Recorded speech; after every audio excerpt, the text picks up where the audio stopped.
work, but we're willing to do that and make that happen. So again, today, one of our newest of the newest interns here at the 130th event in Oregon, Mr. Nolan. So welcome, appreciate it, and good luck over your next 3 years. Thank you.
21, an ordinance amending the official zoning map for property located at 749 Peterson Trail to the Rural Housing Zoning District and Planned Development Overlay Zoning District related to the Village of Oregon's Well House Number 6. This is pretty well detailed in the packet. Anything to add? Questions There's for? questions. Okay, we can for a motion to approve then. Tim and Amanda. Further discussion? Hearing none. All those in favor indicate by saying aye. Aye. Opposed? Motion carries. Thank you. Item 7B, Ad hoc Public Art Committee. 1, ordinance number 24-22, an ordinance amending section 1.16 sub 2 of the Village Code of Ordinances, extending the duration of the Ad hoc Public Art Committee through December 31st, 2026. Staff recommendation, motion to approve. We asked to add to tonight's agenda, so this is just a formality to approve this. We have a Carleen, his motion, and Jason. Questions, discussion? Hearing none. All those in favor indicate by saying aye. Aye. Opposed, motion carries. Item 8, unfinished business, items for discussion and/or possible action. Agreement between the Village of Oregon and OPM Architects for the Oregon Area Senior Center concept design in the amount of $55,000. We'll get a motion on the table. Tom and Amanda. Someone want to address this? I know it's detailed in our packet. Any questions from the board? Yeah. Does anybody have any questions? This was basically discussed at the last meeting, and direction was given to start negotiating a contract with OPN, so that's what has happened. We also included the cost comparison, Tim, that you asked for last time. So, Thank you. And Jeff, I put that together. If there's any questions, he's happy to answer them, I'm sure. Questions? No. Lynn, please. So math has never been my strong suit, but I'm looking at the numbers here. So it says the cost of this work is identified for $55,000. We borrowed an original $600,000. The estimated cost of the entire amount of work will be $873,000. $55,000 plus $600,000 doesn't equal $873,000. So will we just add to our next year's borrowing to make up this difference, do we expect? Yeah, correct. And to be clear to you, this agreement is just for the $55,000. There'll be another agreement that presumably would come once this is completed sometime next springish, winterish time. That will have this full agreement with OPN for the schematic design through construction. So you're just approving the $55,000 now, and then the rest of that will come later in the spring, and then what we need to make up for, we'll borrow at that time. And is the 55 part of the 873? It does not appear to be. It looks like 873 is Would be the additional, like the yeah additional beyond cost? the 55. Yeah. Okay, thank you. Anyone else on this item? Okay, we have a motion and a second. All those in favor indicate by saying aye. Aye. Opposed? Motion carries. Thank you. Item 8B, 2025 draft budget review. You want this right, Mark? Yeah. Yep. All right. So Jeff will get me hooked up here.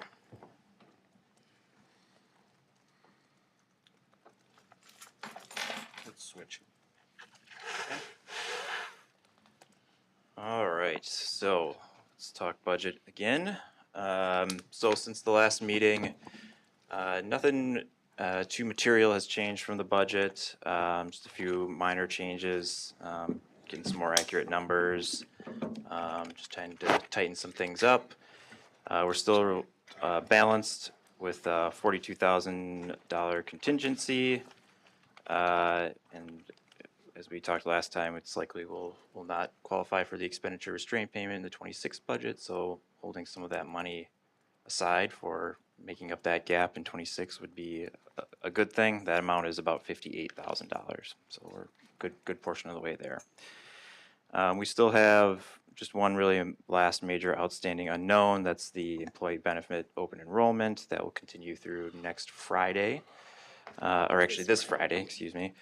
We're not expecting any changes through that, but you never know. Somebody may sign up for health insurance that didn't have it, or for a family plan that had a single. So we'll keep an eye on that, and we certainly have some contingency to address any of those. And then we just continue to keep doing quality control on the budget. So for the plan moving forward, tonight I'm going to go through any recap we need to do on we covered last time. We'll talk special revenue funds, utilities, and tax increment finance districts. The plan is to have the public hearing and budget approval for November 18th. So in order to line up the proper noticing under state law for all of that, we have to have that information to the Observer this Friday. So usually at this meeting, we're looking for the board to give us the direction that the budget's in acceptable shape generally. No major changes are expected beyond this point.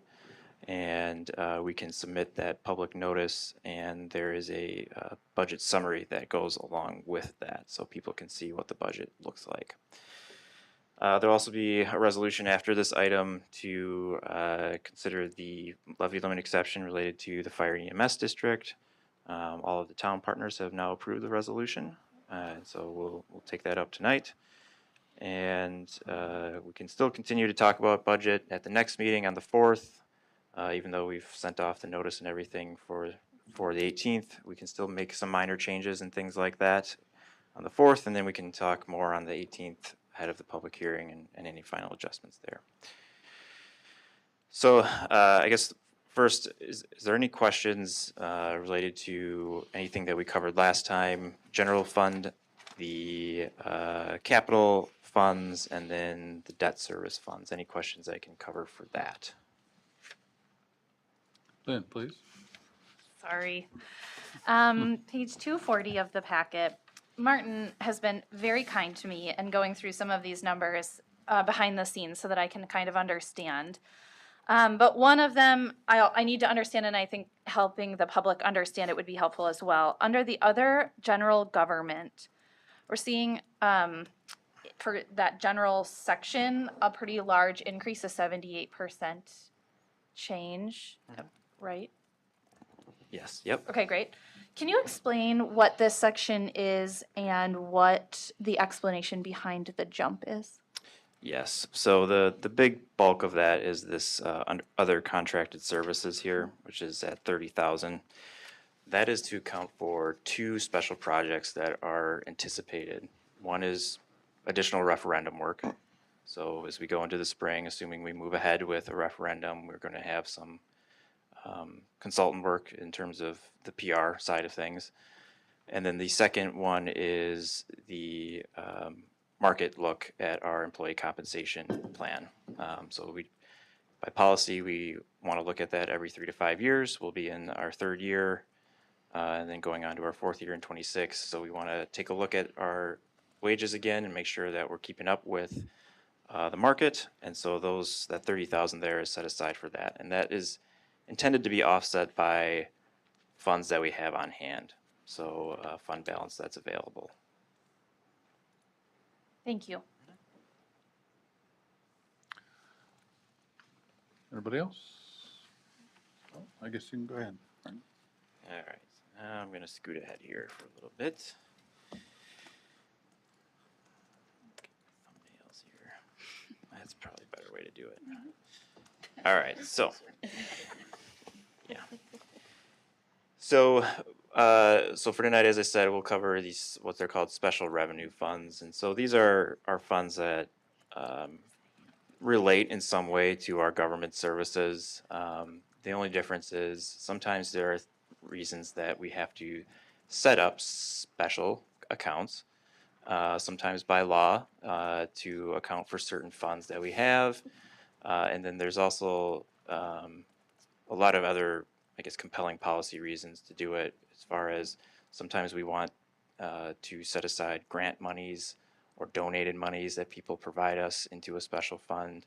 Sometimes it's just helpful for people to know that it's being accounted for separately, and they know their dollars are going to what they specifically wanted it to go to.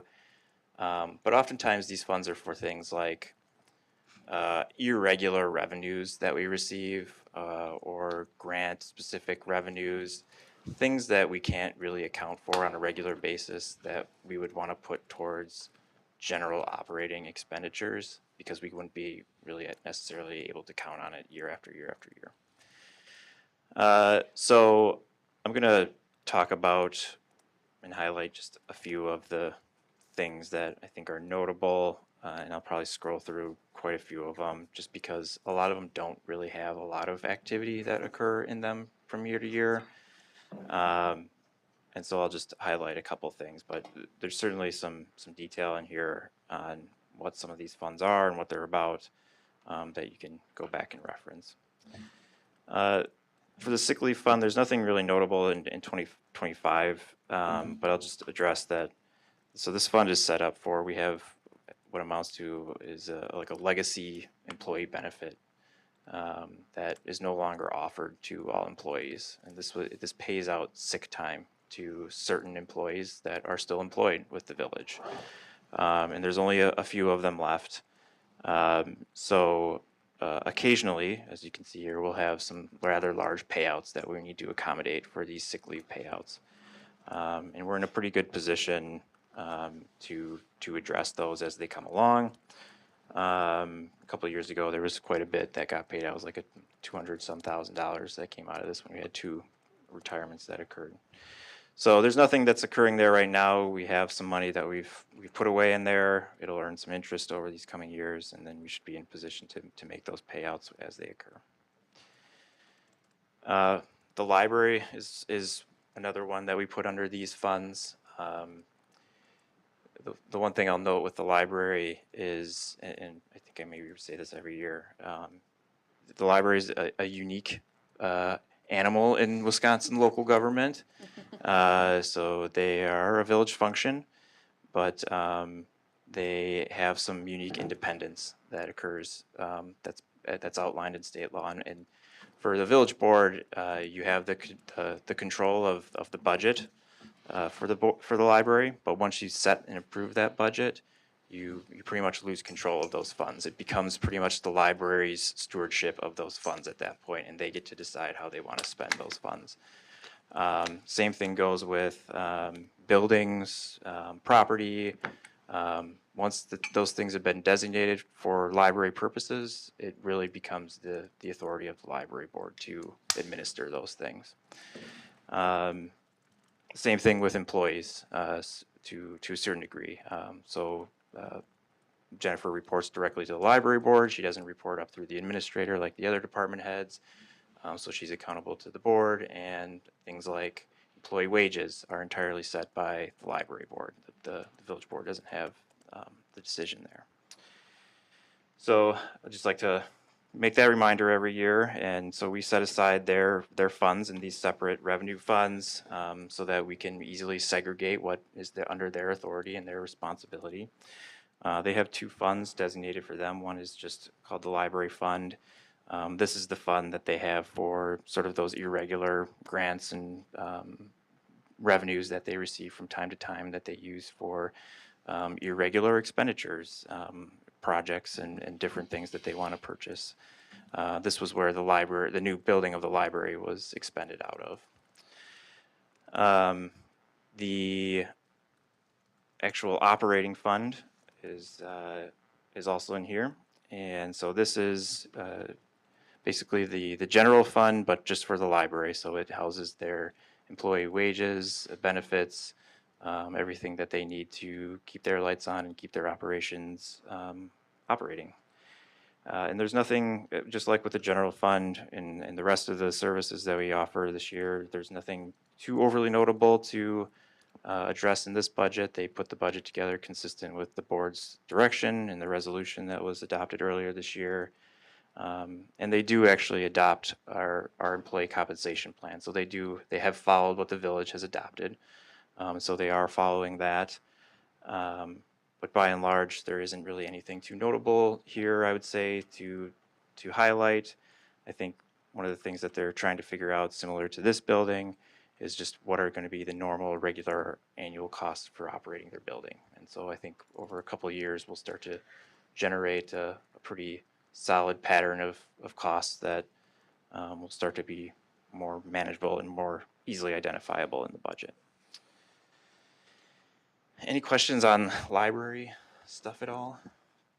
This is probably the most notable special revenue fund of all of them. All right.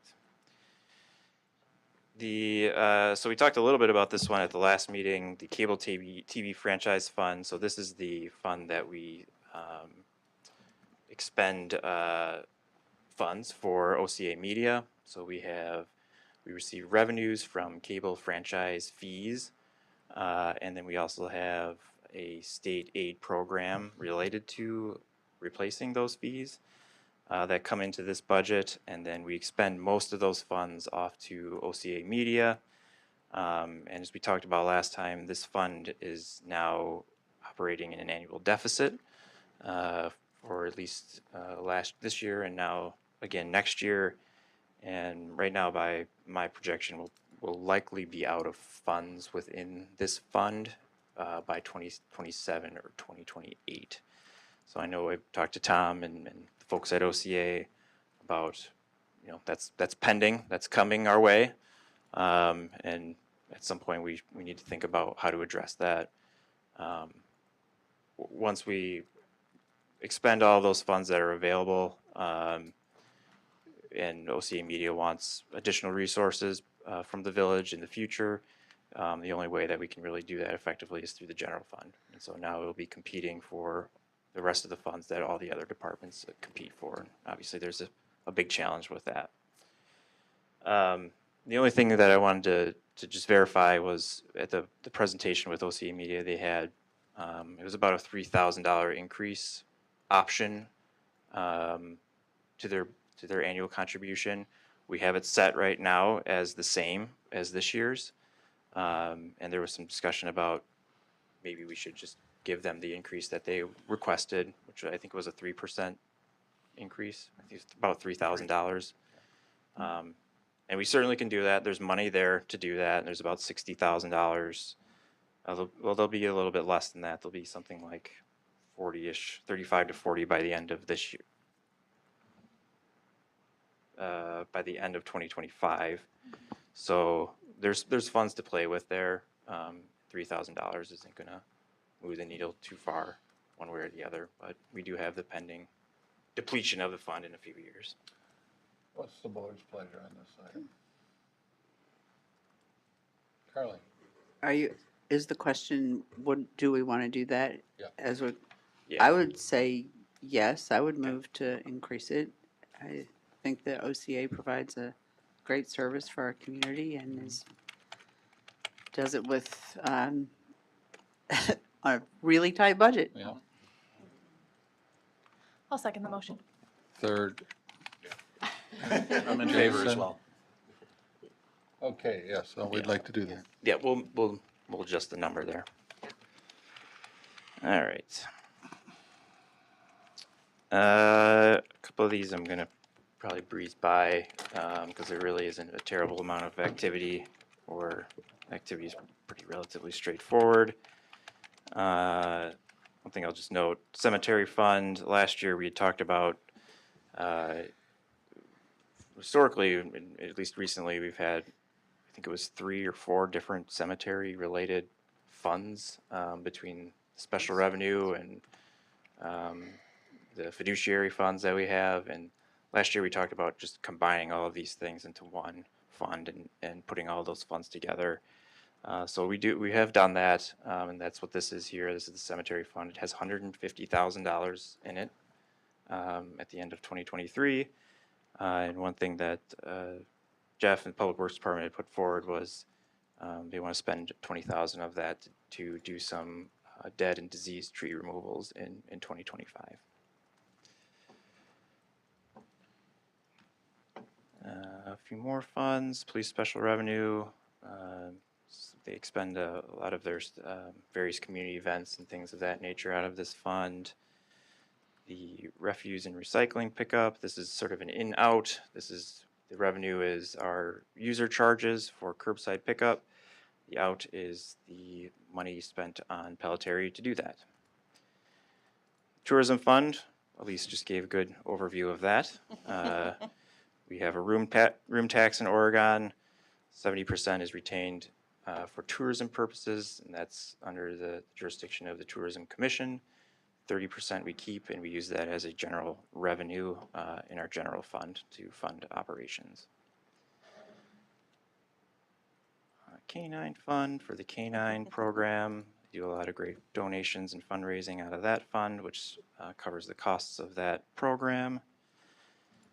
The affordable housing fund, I'll just note here, so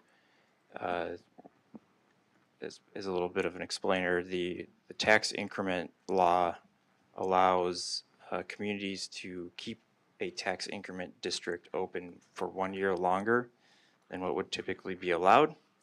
And in that 1 year extension, for whatever tax increment that you collect, you can put that towards affordable housing projects and related expenditures. So the village had a tax increment finance district that was closing in 2018, and they did just that. They extended it for a year, and we got something almost $500,000 that was put into this fund.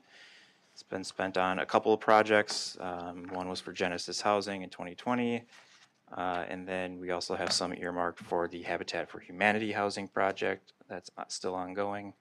And so we have about $150,000 that is approximately still available in that fund that we certainly offer up when there's some opportunities out there and when people ask about it.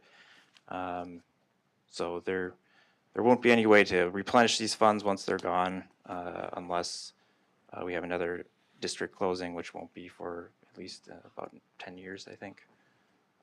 So that is what that is all about. The Public Art Fund, we've talked about that in recent meetings. They've done some great job of getting some grants and donations. That's where all this money goes, and this is where it is expended out of. Community Events Fund, we created this last year. This is where donations and things for like the Sounds of Summer concert series, some expenses come out of there, that sort of thing. Any other questions on special revenue funds? Oh, All right. don't see any.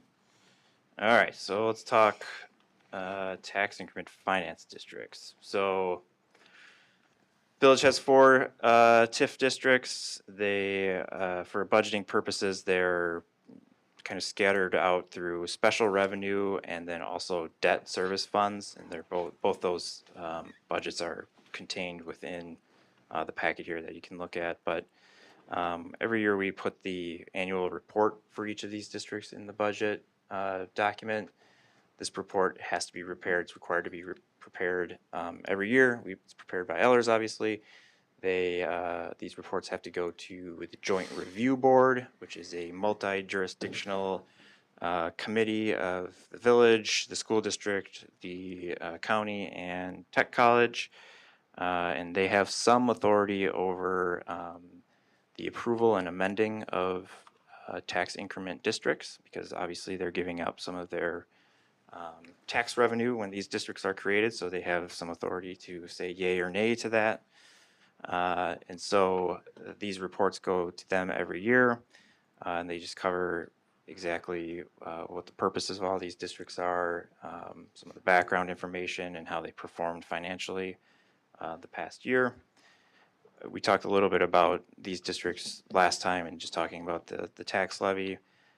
I guess just to highlight a couple things for each of them. So tax increment district 3 is basically a defunct district. It was pretty much replaced by tax increment district 5, which overlaid over most of it or all of it plus beyond it. This fund was used to spend quite a bit of money on some downtown improvements that happened mid 2000s, early 2010s. And so right now it's pretty much focused on trying to pay off all of that debt. And it doesn't generate enough increment to cover all of those costs. So the general taxpayer and general levy covers some of that, as we talked about last time. And so the expectation is that will continue through 2028. So we've got a couple more years of tax levy support needed to pay off those debt service costs. And then at that point, starting in as early as 28 and in full swing in 2029, there's going to be quite a significant repayment of support that's come from the general tax levy over the next 10 years through 2039. It will repay about $2.5 million of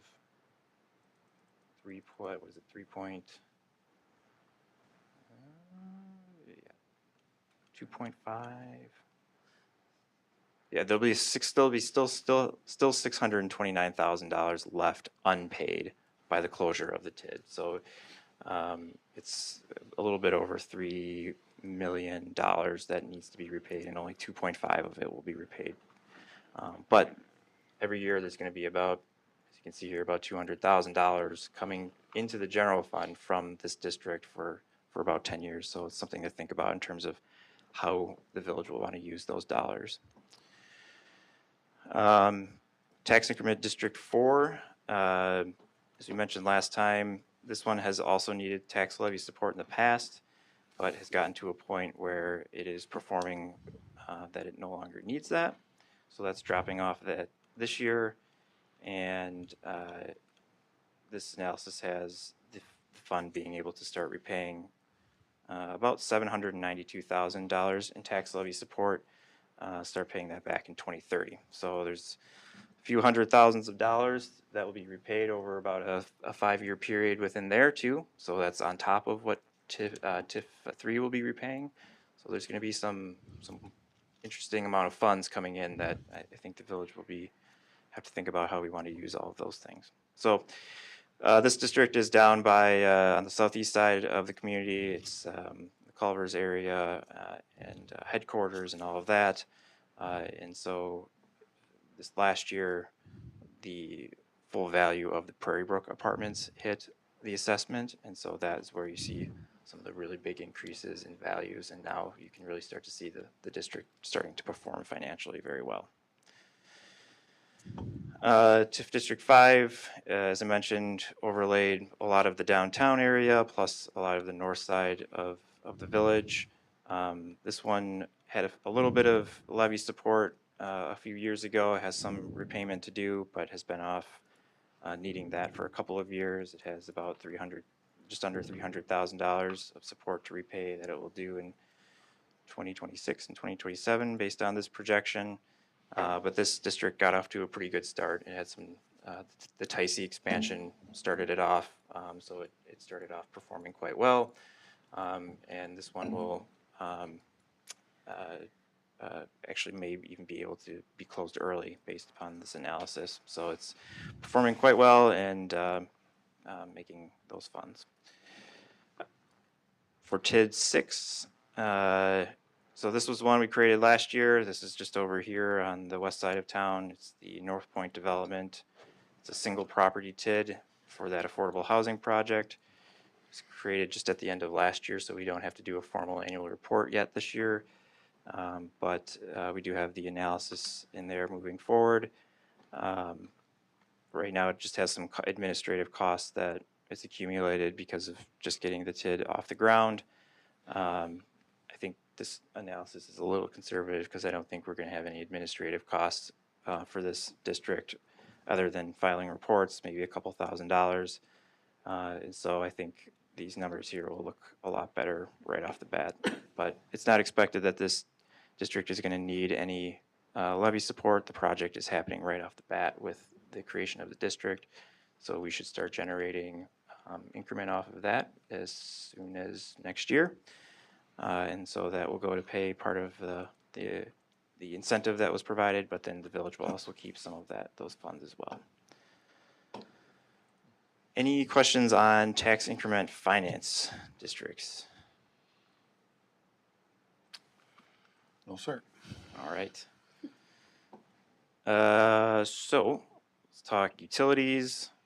Ellers was here back in September. They did the presentation on our cash flows for our utilities.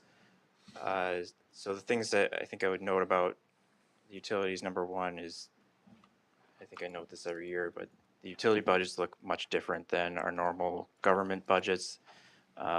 They do a different style of accounting in the way that they do their budgets, and they have to do that due to regulatory requirements. So there's things that, number one, look different, but things that are included that aren't included in our government budgets, things that are included in our government budgets but are not included in the utility budgets. So I have a little bit of a informational blurb on that here if you want to learn a little bit more about that. But as far as the water utility is concerned, I think the big thing there is, as we've discussed, the need for another water rate case, which we talked about.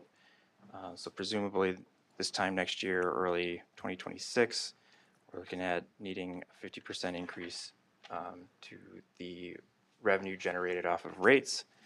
And so one of the things that will be happening this year, and costs are in the budget, is to do have Ellers assist us with the water rate case, and of course submitting it to the Public Service Commission and going through that process. Other than that, the operations of the utility there's nothing notable to note there as far as differences from this year to from this year to next year. But just accounting for normal revenues and then expected expenses there. Sewer utility is a little bit of the same story. The difference there is we don't have to go through the extended process of doing the water rate case with the Public Service Commission. The rates can be adjusted by the village board. And as we talked with Ellers, we're looking at a 35% increase that we would like to implement for this 2025 budget.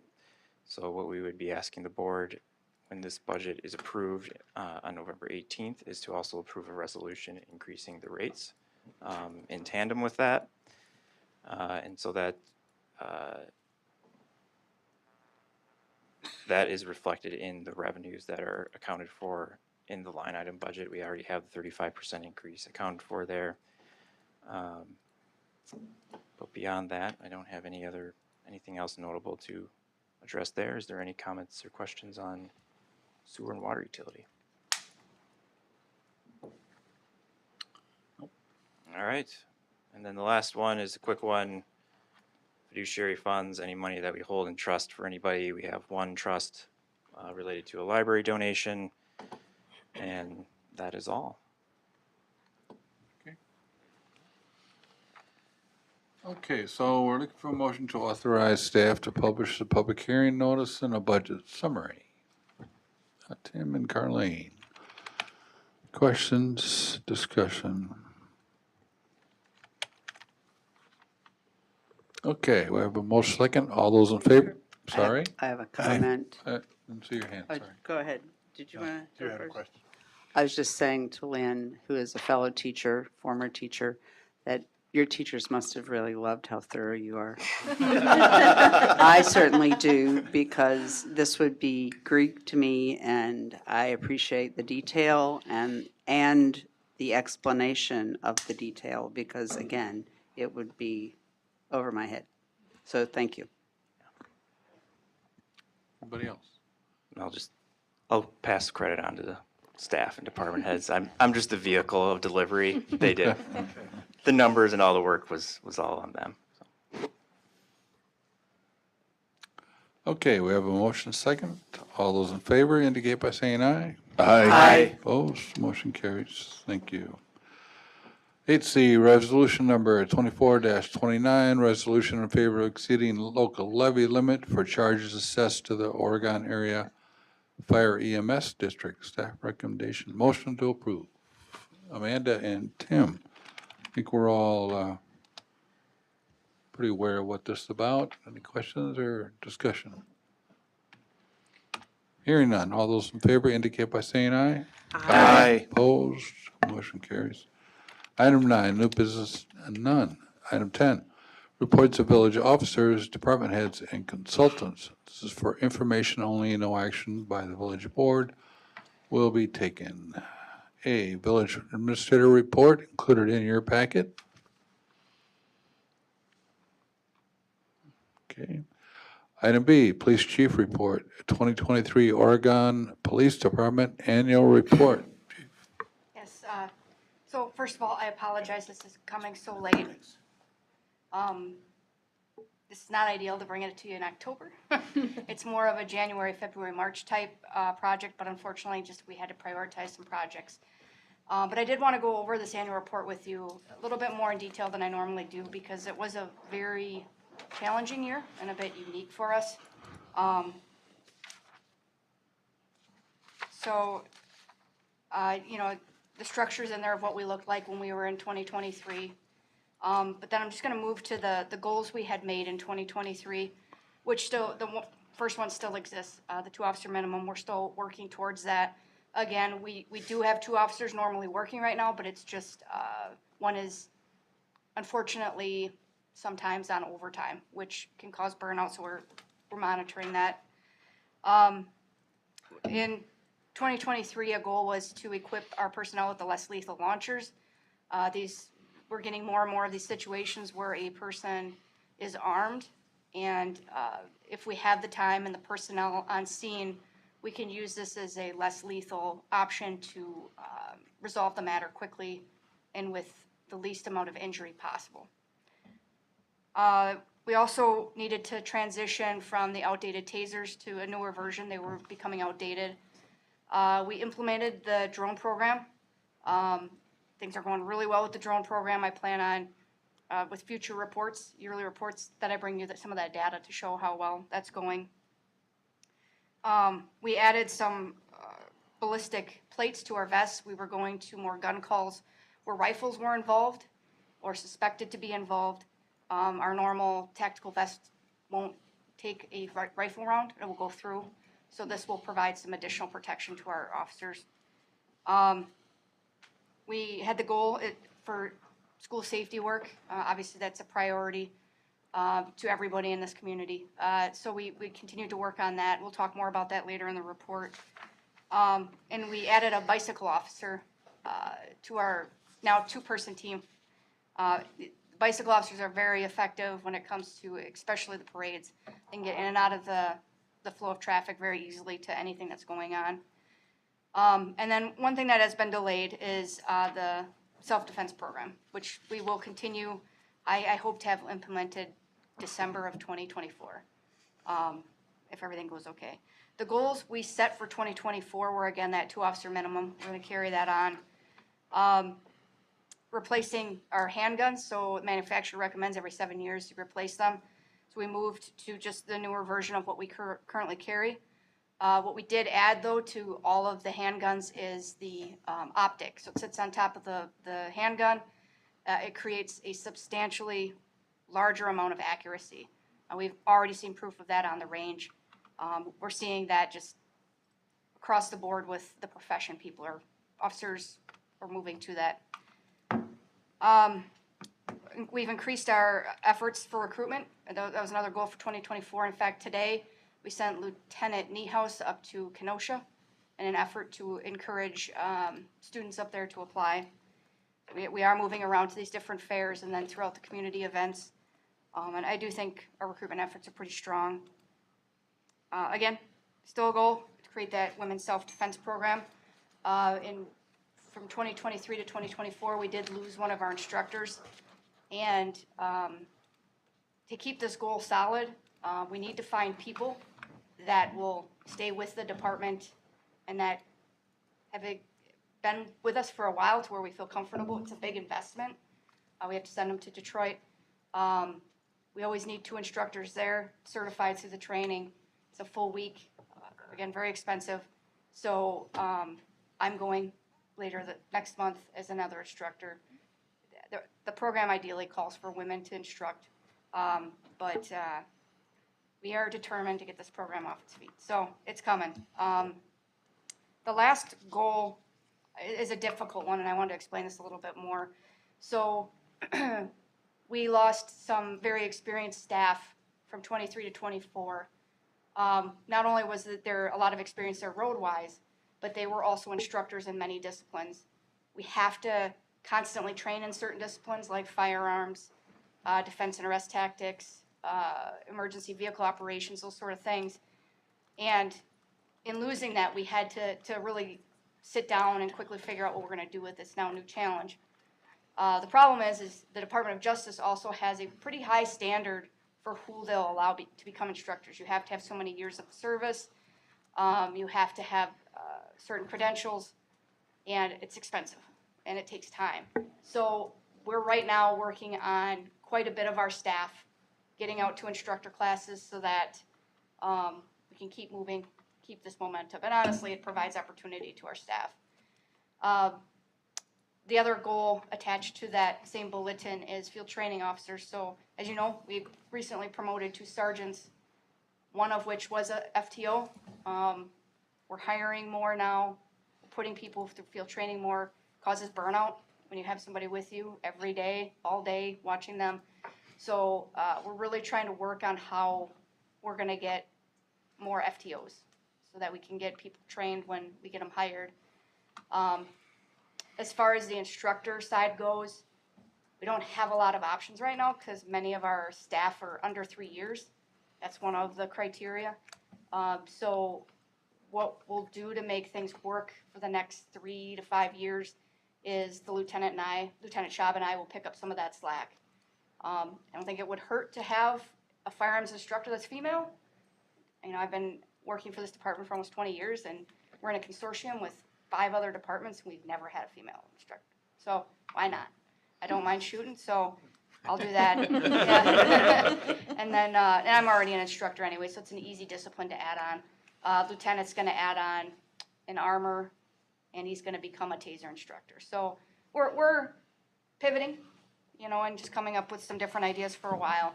But then once we get these officers more experience and more years on, we obviously will reevaluate and get those opportunities to them. Just to recap the new hires we've had. Then we get to the citizens' complaints. I always come to the board and to the community to report these things. For 2023, we only had 1 complaint. I guess an easy way to sum it up is, I won't say it was, but it certainly followed the rhetoric of a sovereign citizen. This person complained because we took action and they didn't feel they were a citizen. So they shouldn't have to abide by that law. So we worked through it. Just to quickly recap what that looks like, when a person files a complaint, we have a policy on it. We take it in, our lieutenant investigates it, looks at video, reports, talks to people, whatever needs to be done, and then types up a factual memo to me. I then review everything as a secondary person, and then we send the complainant a disposition letter. And if we did, if it is found to be sustained, I'm very honest with them that we did. We did find it. So I was glad to see we only had 1 for the year. I'm actually going to skip use of force and save that for the end because I kind of want to end with that. Calls for service, we dropped down a little bit. I do strongly believe that's because we've seen this uptick in large-scale disturbances and domestics and emergency detentions, which is pulling us off the road for longer periods of time. And with our staffing levels, it's going to create less ability for us to be proactive on the road with traffic. So that's where you're going to see that drop. As soon as we're up to staff and we're at that 2-officer minimum, that number will raise. So I'm not going to go through the uniform crime reporting. We did have a nice uptick in 2023 for the amount of drugs we took in for our med drop box. So typically what we see is it goes up and down. I think people will pick one summer to do their full clean out of their closets, and then they let us know. So very happy with the program, and it's going well. For training, we just put in a few photos just to give our community members an idea of what our training looks like. It is It is intense. It's, we push our officers to be in these high stressful situations, making good decisions. Some of the ones that I thought were the best trainings we went to for 2023 were the barricaded subject training, where they actually had to take down the door. It was a steel door. We had active threat training. That was phenomenal. The less lethal launcher training and the drone training. So you see the photos of that. A lot of questions I get nowadays, especially after the Mount Horeb situation, relate to what sort of planning, what sort of work we do for large-scale emergencies. So I gave just some summary of that. You'll see in the picture up there, that's Lieutenant and I sitting in the Command Vehicle 1. We, every year, loan that out from Dane County Emergency Management. We have that set up in a remote location during Summerfest and work through there. It was incredibly helpful this last year with the storm that hit just to the north and just to the south of us. Literally we were in the middle, but we were able to monitor everything coming in and get our resources to the right locations. You know, we do a lot of tabletop exercises with the school district. In 2024, we did 2 with each school. And then even though Forest Edge and Brooklyn Elementary are not in our jurisdictions, we attend because we need to be that good partner for them. But in hearing, well, what's tabletop exercise look like? This is a visual of what it looks like. We have maps out. We're walking through the different steps of how to respond and looking at the different challenges we'll see. And the other photograph here is of Detective Navarro. She's got the drone up in the air over Summerfest monitoring the crowd. And we can actually visually see that as she's doing that right from the command post. So there's great things to have. This is just SRO Kyle Shui before he got promoted. This was his last school year. As you see, he was really happy to move on in his supervisory role. School's out. Yes. You know, 2 of the goals were adding a bicycle officer to our now 2-unit bicycle program. So there's that, and then the drone program too. K9 Archie, it gives you an idea of what it looks like when he's off training, and then some of the community events he goes to. Our K9 program does not exist unless we have great fundraising. Even our own village staff has participated in our village board. And we are very fortunate to have a good budget because of it. So we definitely wanted to recognize that. The red, white, and blue event, there's a lot of pictures in there about that. We had we had a big year in 2023 with a lot of achievements. So we really wanted to highlight this event. We had, you know, you'll see a photograph with Officer Bollig, and there's a little infant in the photograph. That's because Officer Bollig actually saved the life of that little infant. So there's a lot of great awards that were given. One of the other awards I want to talk about is the Dane County Chiefs of Police Association started an award ceremony on their own, just recognizing great work. And then basically a chief could nominate their staff member for the award, but ultimately it would be decided by the association who would get it. Detective Navarro actually did receive an award through that organization, a meritorious award regarding a barricaded subject that she negotiated for 3 hours and also saving a life. So she did some great work there. There's then some community events we touch on. Our annual report's rather long, but the purpose for it is not only to inform our community of what's going on and all of you, but we have found that it's a recruitment tool. We're finding a lot of people that are applying with our agency are reciting some of the things they actually saw in the annual report. So we leaned into it. So we really tried to show all of the community events we do, the positive interactions we have with the community. And the Special Olympics get their own page because they're just such a great community. So the one thing I do want to end on is our use of force incidents page. So just to go through that first with policy, anytime any sworn member uses force, they have to fill out a form that identifies the type of force they used, the person they used it on, the case number, everything. So if you have 4 officers on scene and all 4 use force, they all have to fill out a form. Then what happens is their immediate supervisor reviews the incident, and then secondly, the lieutenant that supervises that division reviews that incident as well. If anything is found to be wrong, I'm immediately notified. But also if the officers did something really well, we also provide that positive feedback. So with that said, out of the 10,424 calls for service, our officers only used force 34 times. That's 0.32% of calls for service that force are used. And how does that stack up to prior years? So you got 0.32 for 23. In 22, you had 0.29. And in 21, you had 0.16. So we definitely are upticking. We pay attention to these numbers as we're going through the year. We put in there the use of force separated by race and residency. But what stuck out to me, when we talk about the types of force used, it's not uncommon for escort compliance hold to be the most common. It's the lowest level of physical force. What did stick out to me, though, was firearms unholstered but not fired. So why do we want to review those? Is that is a pretty significant matter, is for an officer to pull out their gun on scene. So we looked at those. The reason it caught my eye was if we looked at 2022 versus 2023, we had in 23 11 incidents, in 22 5. That's a 120% increase. What's going on?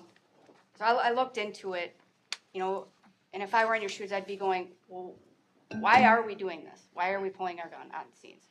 So I'll give you an idea of what these calls look like. So in 2023, a domestic where a son was threatened to kill his mother.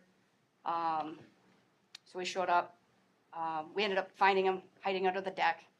Obviously, we have to go in thinking that he is armed if he's threatening to kill his mother. The second one, a Czech person where a gun was pulled on a former boyfriend. We were able to end that peacefully.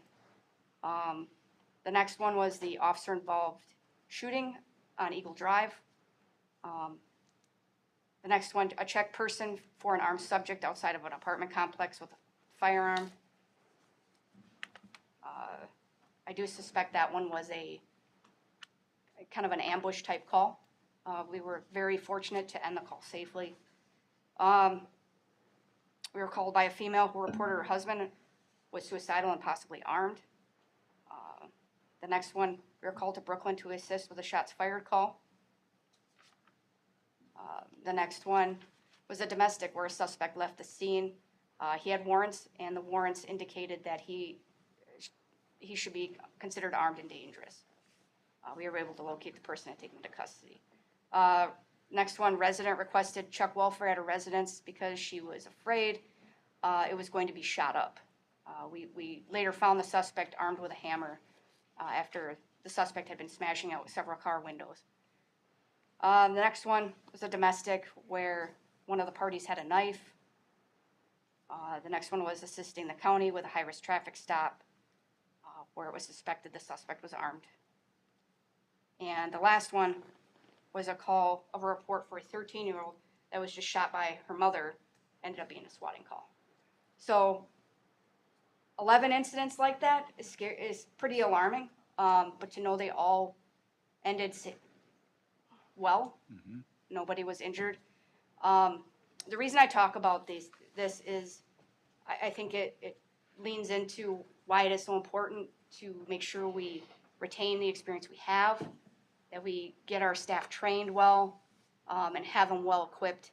And just going back to the goals and the accomplishments when we've been able to achieve, certainly with your support, I think there's purpose there. I hope you all see that that's kind of where we've really guided what training we're doing, what equipment we're purchasing, and also just really focusing on slowing down and trying to get more staff there and end these situations as safely as possible. So I know it was a lot, but if I were in your shoes, I kind of want to know a little bit more of the nuances of the types of calls. But I'm happy to take any questions. Lynn, please. I just am going to applaud this work. It does not bother me that it comes to me in October because we all know sitting here that you spend hours and hours every day, every month, giving us monthly reports at the village board meetings, and just the investigation that you did within this chart. I mean, a lot of people would put this chart and send it on. And so for you to go back through, I think is just a great example of the work that you do and that you ask your officers to do. And I think that there's, just a lot here that I think should tell the public and our community that you're doing really good work to make sure that everything is investigated and checked when things need to be checked, and, uncovering things that need to be uncovered. I just think that's very important. That we get to experience it, but that the public knows. And then the last thing I was just going to mention is that they're doing a drug take-back event this Saturday in partnership with the police department. So if you've done your clean out this summer, and this is the summer you did your clean out, you can stop by the police department on Saturday morning to donate those materials. You can always do it because it's always open, but there is an event on Saturday for that. So thank you. Anybody else? No? Okay. Thank you, Chief. 10C, Director of Finance Report, Annual Billing Permits, Impact Fees, Connection Fees, Collections ended September 2024. The details are in your packet. This is here if you have questions.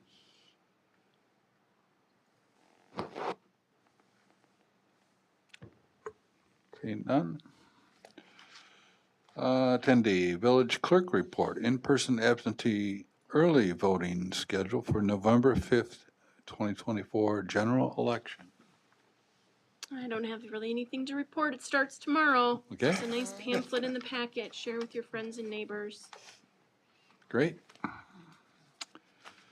Item 11, announcements and miscellaneous business. A, announcements, comments, communications, upcoming meetings and events, and miscellaneous business. Village board members will provide brief statements, but no discussion. Anyone have announcements? Carleen. So I have two announcements. The first one is that Candy sent out to all staff and to members of committees throughout the village last Thursday the invitation to the Diversity, Equity, and Inclusion pilot community conversation. Thus far, we've had 5 people respond. We're really hoping that we have 35. So if you haven't responded yet, please do, because we really need the feedback and the practice and then the feedback for this community conversation. It will be at the public library, 6 o'clock next Tuesday, a week from tomorrow.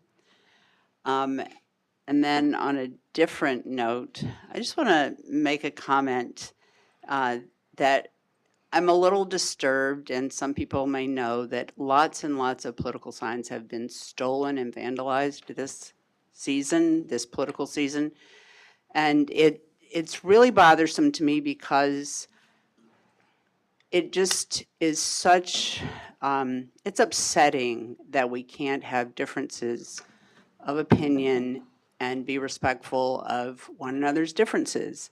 And so when signs are stolen, it, to me, and this is my personal opinion, not speaking for the board, it's a sign of, it's a form of intimidation that I believe is really uncalled for.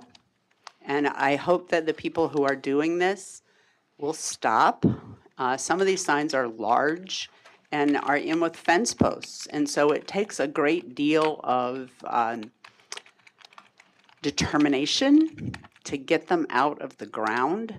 And again, it's very upsetting. I know that I have reported them to the sheriff because some of them have happened in the town, but there are also signs that have been taken out of people's yards in the village, and I've asked them to call you, but I don't think they have because they call me.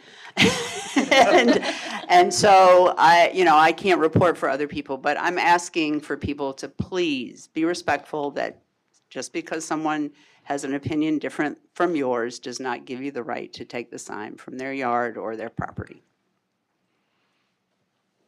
Thanks. Anybody else? Lynn?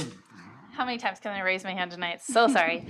On Saturday, we're having the trunk or treat event here at Village Hall from 3 to 5. It looks like it's going to be beautiful weather, so knock on wood that doesn't change. Feel free to stop by with family and friends and kids and adults and anybody you can think of. We're going to have village board members with their trunks all decorated. Mr. Van Kampen's so excited. We're going to have wife the police. is. Yes, exactly. Thank you, Liz. We're going to have the police department. The fire district is going to be here. Some local businesses will also be here as well. So I think it will be a nice way for families to get out and have a safe space to walk around and get some treats and just enjoy this new space that we have this year here at the new Village Hall. Okay. Anyone else? Okay, thank you. Item 11B, future agenda items. This item gives village board members the opportunity to place a topic on the future agenda for discussion and/or potential action. Anyone? No, hearing none. Okay, item 12, closed session business. The village board will convene in closed session pursuant to Wisconsin statutes 19.85, sub 1, sub C, to consider employment, promotion, compensation, or performance evaluation data of any public employee over which the governmental body has jurisdiction or exercise responsibility. Specifically, to consider employment and performance information involving specific public works department employees under the jurisdiction of the board. Looking for a motion to move in closed session. Tim and Amanda. It's a roll call vote. Van Kampen, Yes. Mankey, Yes. Peterson, Yes. Kirchdorfer, Yes. Higgins, Yes. McDaniel, Yes. and Beshen. Yes. Okay, we are in closed session. Thank you.